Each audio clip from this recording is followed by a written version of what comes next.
ਜਿਵੇਂ ਕਿ ਤੁਸੀਂ ਜਾਣਦੇ ਹੋ ਕਿ ਕਿਸਾਨਾਂ ਦਾ ਅੰਦੋਲਨ ਕੇਂਦਰ ਸਰਕਾਰ ਵੱਲੋਂ ਬਣਾਏ ਹੋਏ ਦੋ ਕਾਨੂੰਨ ਤੇ ਇੱਕ ਕਾਨੂੰਨ ਦੀ ਸੋਧ ਦੇ ਅਗੇਂਸਟ ਬੜਾ ਸਟਰੋਂਗਲੀ ਪੂਰੇ ਦੇਸ਼ ਦੇ ਵਿੱਚ ਚੱਲ ਰਿਹਾ ਹੈ।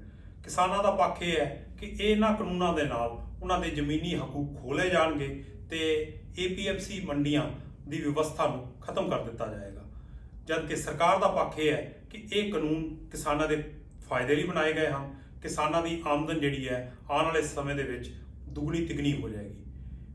ਇਹ ਅੰਦੋਲਨ ਦੇ ਵਿੱਚ ਹੁਣ ਕਿਸਾਨਾਂ ਦੀ ਮੰਗ ਇੱਥੇ ਖੜੀ ਹੈ ਕਿ ਇਹ ਕਾਨੂੰਨ ਰੱਦ ਕੀਤੇ ਜਾਣ, ਰਿਪੀਲ ਕੀਤੇ ਜਾਣ, ਜਦ ਕਿ ਸਰਕਾਰ ਇਹ ਕਹਿ ਰਹੀ ਹੈ ਕਿ ਇਹ ਕਾਨੂੰਨ ਰਿਪੀਲ ਤਾਂ ਨਹੀਂ ਹੋਣੇ ਪਰ ਇਹਨਾਂ ਦੇ ਵਿੱਚ ਅਮੈਂਡਮੈਂਟ ਕੀਤੀਆਂ ਜਾ ਸਕਦੀਆਂ ਹਨ। ਮੈਂ PS ਖੁਰਾਣਾ ਪੇਸ਼ੇ ਵਜੋਂ ਵਕੀਲ ਹਾਂ। ਮੈਂ ਆਪਣੀ ਕਾਨੂੰਨ ਦੇ ਵਿੱਚ post graduation Punjab university Chandigarh ਤੋਂ ਕੀਤੀ ਹੋਈ ਹੈ। ਮੈਂ ਇੱਕ ਕਿਸਾਨ ਪਰਿਵਾਰ ਦੇ ਵਿੱਚ ਜਨਮ ਲਿਆ। ਮੇਰੇ ਪਿਤਾ ਜੀ 1980 ਦੇ ਵਿੱਚ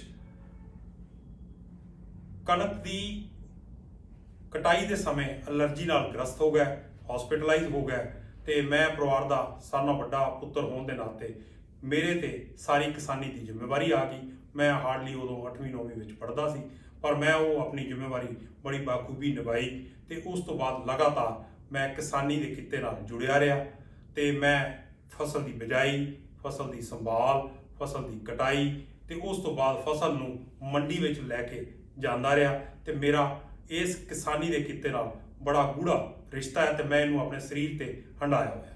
ਮੈਂ ਵਕਾਲਤ ਸ਼ੁਰੂ ਕੀਤੀ ਤੇ ਵਕਾਲਤ ਸ਼ੁਰੂ ਕਰਦੇ ਹੀ ਮੇਰੀ ਪੰਜਾਬ ਯੂਨੀਵਰਸਿਟੀ ਦੇ ਕਾਨੂੰਨ ਵਿਭਾਗ ਵਿੱਚ ਇੱਕ ਆਨਰਰੀ ਲੈਕਚਰਰ ਦੇ ਤੌਰ ਤੇ ਅਪਾਇੰਟਮੈਂਟ ਵੀ ਹੋ ਗਈ। ਮੈਂ ਉੱਥੇ 7 ਸਾਲ ਲੈਂਡ ਲਾਜ਼ ਦਾ ਸਬਜੈਕਟ ਵੀ ਪੜ੍ਹਾਇਆ ਤੇ ਉਸ 7 ਸਾਲ ਦੇ ਸਮੇਂ ਦੇ ਦੌਰਾਨ ਮੈਂ ਇੱਕ ਕਿਤਾਬ ਲੈਂਡ ਲਾਜ਼ ਦੇ ਉੱਪਰ ਵੀ ਲਿਖੀ, ਜਿਹੜੀ ਕਿ ਕਿਤਾਬ ਅੱਜ ਵੀ ਪੰਜਾਬ ਯੂਨੀਵਰਸਿਟੀ ਔਰ ਪੰਜਾਬੀ ਯੂਨੀਵਰਸਿਟੀ ਦੀ ਸੁਜੈਸਟਡ ਰੀਡਿੰਗ ਦੇ ਤੌਰ ਤੇ ਰਿਕਮੈਂਡ ਕੀਤੀ ਜਾਂਦੀ ਹੈ।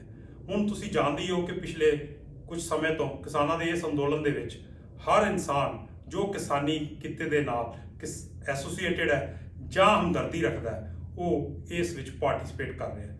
ਮੈਂ ਇੱਕ ਕਿਸਾਨ ਹੋਣ ਦੇ ਨਾਤੇ, ਲੈਂਡ ਲਾਅ ਦਾ ਸਟੂਡੈਂਟ ਹੋਣ ਦੇ ਨਾਤੇ, ਲੈਂਡ ਲਾਅ ਦਾ ਟੀਚਰ ਹੋਣ ਦੇ ਨਾਤੇ, ਲੈਂਡ ਲਾਅ ਦਾ ਆਥਰ ਹੋਣ ਦੇ ਨਾਤੇ ਆਪਣੇ ਆਪ ਨਾਲ ਬੜੀਆਂ ਵਿਚਾਰਾਂ ਕੀਤੀਆਂ ਕਿ ਮੈਂ ਇਸ ਅੰਦੋਲਨ ਦੇ ਵਿੱਚ ਕਿਸ ਤਰੀਕੇ ਨਾਲ ਆਪਣੀ ਕੰਟਰੀਬਿਊਸ਼ਨ ਦਿਆਂ।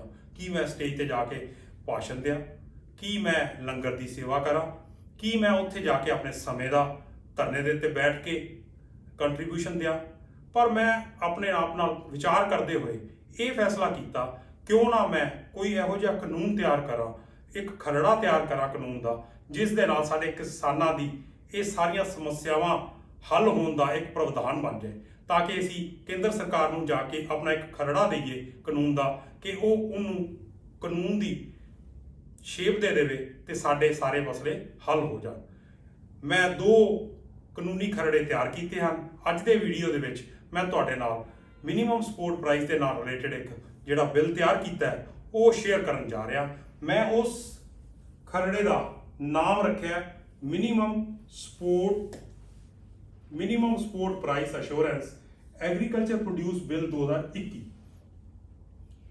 ਇਸ ਬਿੱਲ ਦੇ ਵਿੱਚ ਮੈਂ ਮਿਨੀਮਮ ਸਪੋਰਟ ਪ੍ਰਾਈਸ ਕਮਿਸ਼ਨ ਦੀ ਪ੍ਰੋਵੀਜ਼ਨ ਬਣਾਈ ਹੈ। ਆਓ ਤੁਹਾਡੇ ਨਾਲ ਮੈਂ ਉਹ ਡਿਸਕਸ ਕਰਨਾ ਕਿ ਉਹ ਪ੍ਰੋਵੀਜ਼ਨ ਕੀ ਹੈ।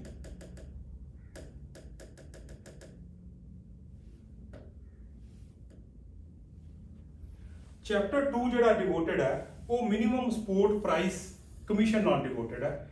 ਇਸ ਮਿਨੀਮਮ ਸਪੋਰਟ ਪ੍ਰਾਈਸ ਕਮਿਸ਼ਨ ਦੇ ਵਿੱਚ ਇੱਕ ਚੇਅਰਮੈਨ ਹੋਏਗਾ,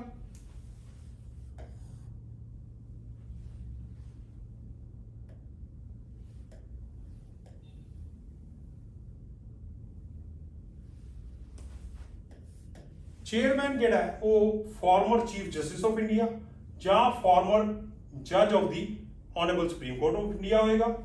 ਦੂਸਰਾ ਮੈਂਬਰ ਜਿਹੜਾ ਹੈ ਉਹ ਰਿਪਰੈਜ਼ੈਂਟੇਟਿਵ ਆਫ ਦੀ ਫਾਰਮਰਸ ਹੋਏਗਾ। ਤੀਸਰਾ ਮੈਂਬਰ ਜਿਹੜਾ ਹੈ ਉਹ vice chancellor of any agriculture university ਜਾਂ head of the Indian Council of Agriculture research.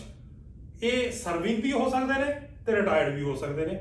ਇੱਕ ਐਗਰੀਕਲਚਰ ਐਕਸਪਰਟ ਹੋਏਗਾ ਜਿਸ ਦੀ ਕੁਆਲੀਫਿਕੇਸ਼ਨ ਮੈਂ ਰੱਖੀ ਹੈ PhD ਘੱਟ ਤੋਂ ਘੱਟ। ਇੱਕ ਐਗਰੋ ਇਕਨੋਮਿਕ ਐਕਸਪਰਟ ਹੋਏਗਾ ਜਿਸ ਦੀ ਵੀ ਕੁਆਲੀਫਿਕੇਸ਼ਨ ਘੱਟ ਤੋਂ ਘੱਟ ਪੋਸਟ ਗ੍ਰੈਜੂਏਸ਼ਨ ਹੋਏਗੀ।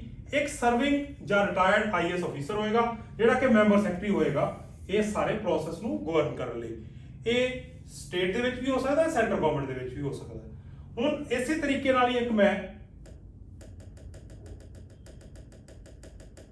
ਮੈਂਬਰ MSP ਸਟੇਟ ਕਮਿਸ਼ਨ ਦੀ ਪ੍ਰੋਵੀਜ਼ਨ ਬਣਾਈ ਹੈ ਸੈਕਸ਼ਨ 17 ਦੇ ਵਿੱਚ।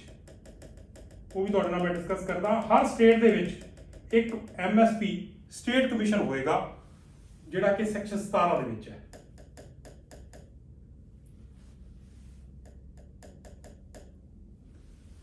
ਹਰ ਸਟੇਟ, ਜਿਵੇਂ ਕਿ ਤੁਸੀਂ ਜਾਣਦੇ ਹੋ ਕਿ 23 ਫਸਲਾਂ ਵਾਸਤੇ MSP ਹੈ। ਹਰ ਸਟੇਟ ਦੇ ਵਿੱਚ 23 ਦੀਆਂ 23 ਫਸਲਾਂ ਨਹੀਂ ਹੁੰਦੀਆਂ। ਸੋ ਕਿਸੇ ਸਟੇਟ ਦੇ ਵਿੱਚ 2 ਫਸਲਾਂ ਨੇ, ਕਿਸੇ ਸਟੇਟ ਦੇ ਵਿੱਚ 4 ਫਸਲਾਂ ਮੈਜੋਰਿਟੀ ਦੇ ਵਿੱਚ ਨੇ। ਤਾਂ ਹਰ ਸਟੇਟ ਕਮਿਸ਼ਨ ਜਿਹੜਾ ਹੈ ਉਹ ਸਵਾਮੀਨਾਥਨ ਰਿਪੋਰਟ ਦੀ ਫਾਰਮੂਲੇ ਨੂੰ ਫੋਲੋ ਕਰਦਾ ਹੋਇਆ ਆਪਣੀ ਸਟੇਟ ਦੀਆਂ ਮੈਜੋਰਿਟੀ ਜਿਹੜੀਆਂ ਫਸਲਾਂ ਹੈਗੀਆਂ ਨੇ ਉਹਨਾਂ ਦਾ MSP ਡਿਟਰਮਿਨ ਕਰਕੇ ਉਹ ਸੈਂਟਰ ਦੇ MSP ਕਮਿਸ਼ਨ ਨੂੰ ਭੇਜਿਆ ਕਰੇਗਾ। ਹੁਣ ਅੱਗੇ ਫੰਕਸ਼ਨ ਕੀ ਨੇ MSP ਕਮਿਸ਼ਨ ਦੇ?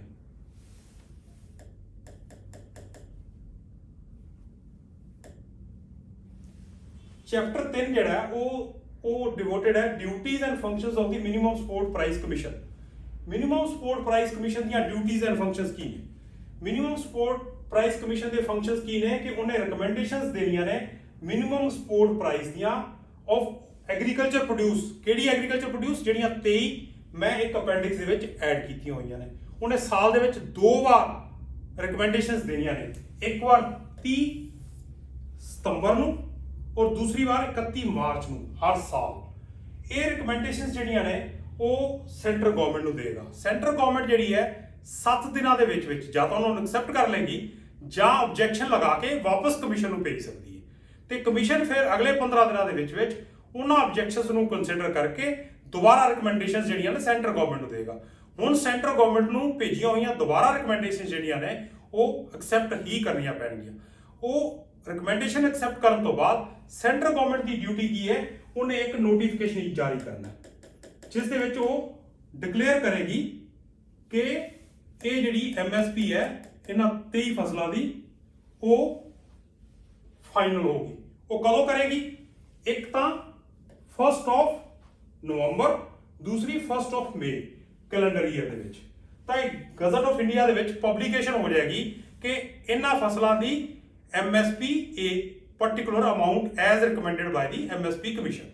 ਹੁਣ ਉਸ ਤੋਂ ਬਾਅਦ ਅਗਲਾ ਕੁਐਸਚਨ ਆ ਜਾਂਦਾ ਹੈ ਕਿ ਇਸ MSP ਦੀ ਡਿਕਲੇਅਰ ਕਰਨ ਦੀ ਵੈਲਿਊ ਕੀ ਹੈ। ਤਾਂ ਅਗਲਾ ਚੈਪਟਰ ਹੈ ਚੈਪਟਰ 4, ਉਸ ਦੇ ਵਿੱਚ ਹੈ ਪਰਚੇਜ਼ ਆਫ ਐਗਰੀਕਲਚਰ ਪ੍ਰੋਡਿਊਸ। ਕੌਣ ਪਰਚੇਜ਼ ਕਰੇਗਾ ਐਗਰੀਕਲਚਰ ਪ੍ਰੋਡਿਊਸ?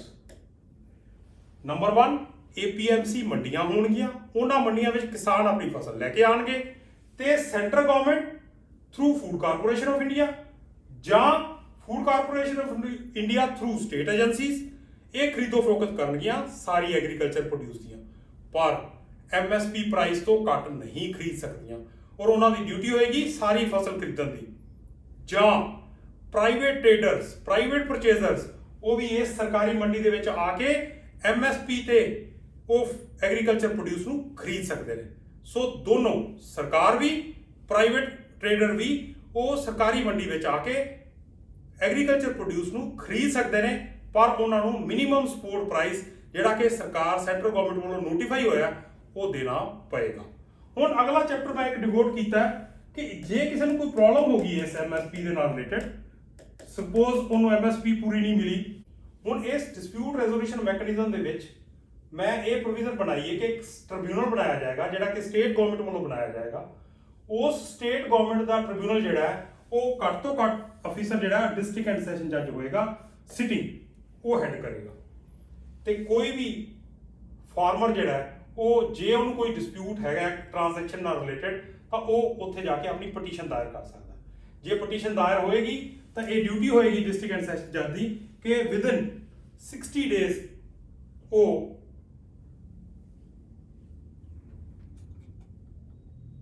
ਫੈਸਲਾ ਕਰੇਗਾ। ਤੇ ਉਸ ਤੋਂ ਬਾਅਦ ਜੇ ਕਿਸੇ ਬੰਦੇ ਨੂੰ ਫਿਰ ਵੀ ਉਸ ਫੈਸਲੇ ਤੋਂ ਕੋਈ ਤਕਲੀਫ ਹੈ ਤਾਂ ਉਹ ਹਾਈ ਕੋਰਟ ਦੇ ਵਿੱਚ ਅਪੀਲ ਕਰ ਸਕਦਾ।